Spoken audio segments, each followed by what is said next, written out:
It is time for a Setting the Bar story. That's an example of what not to do or a situation we hope you don't find yourself in. Yeah, we kind of set the bar very low for you. So no matter what happens to you today, you can look back on this moment and go, you know what? At least this didn't happen. It's a little hurdle we're pretty confident you can jump over.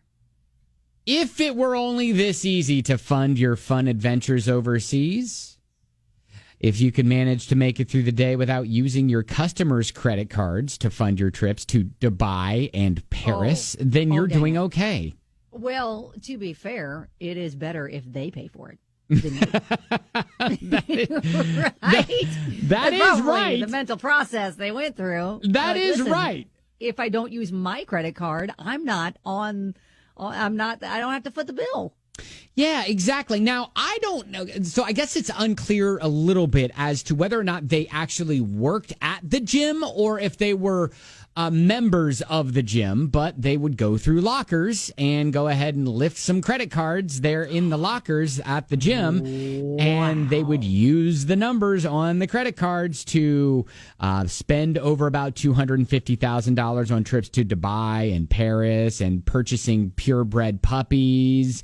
But we're buying puppies? Yeah, well, purebred puppies, they cost about $2,000 or so. So holy cow. Yeah, I mean, it's a lot easier. Honestly, it's a lot easier if you just use someone else's credit card. Well, absolutely. I mean, it's just easier that way. It's better on my bank account.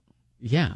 Right? Yeah, for sure. Especially if, your trips are costing $250,000. To, I guess, add salt to the wound, the Ashley and Sophie, they documented their jet-setting lifestyle all on Instagram. Well, yes, so don't do it unless it's for the gram. So are they influencers that are being funded by stolen credit cards? Is that what we're thinking? 1,000%. Because the pictures on Instagram show them in hotels, at the poolside, toting designer bags. We're just living fabulous lives. Right?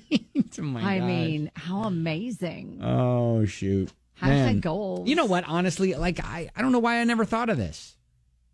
Well, I mean, maybe it would be so now much. They're in jail. Well, true. I was going to say it would be so much cheaper for me just to use someone else's credit card when traveling or when buying designer things. Yeah, I mean, so they're a couple, and I mean, attractive couple. Like, you would think that they could probably be influencers in their own right. That's what I'm saying. Get, like, sponsors to pay for it legally, as opposed to doing the stealing. Because you're thinking, did they not think at some point some of the people who own the credit cards that they used would notice some weird charges? Like, hey, I didn't go to Dubai. Well, so I'm going to dispute that charge. Yeah, I mean, they're probably thinking, look, the credit card companies are rich. They're just going to write it off. And the people who own the credit card company or own the credit cards aren't going to be held responsible for covering the funds. So really, in their brain, no harm, no foul. Yeah, they're thinking no harm, no foul to the people that we're lifting these from. It's just going to be, on the credit card companies. So anyways, again, set to the bar. If you can manage to make it through the day without using your some other people's credit cards that you lifted while working out to fund your trips to Dubai and Paris, then you're doing okay. Wow. I mean, they were making the most of it. I'll say that. Yeah, they were. Some amazing trips. I know. If it were only this easy and legal. Worth it. Yeah, probably. They probably do. Oh, but who's going to take care of the puppy? Right. Oh, who gets custody of the puppy? That's your Set to the Bar story on 99.7 DJX.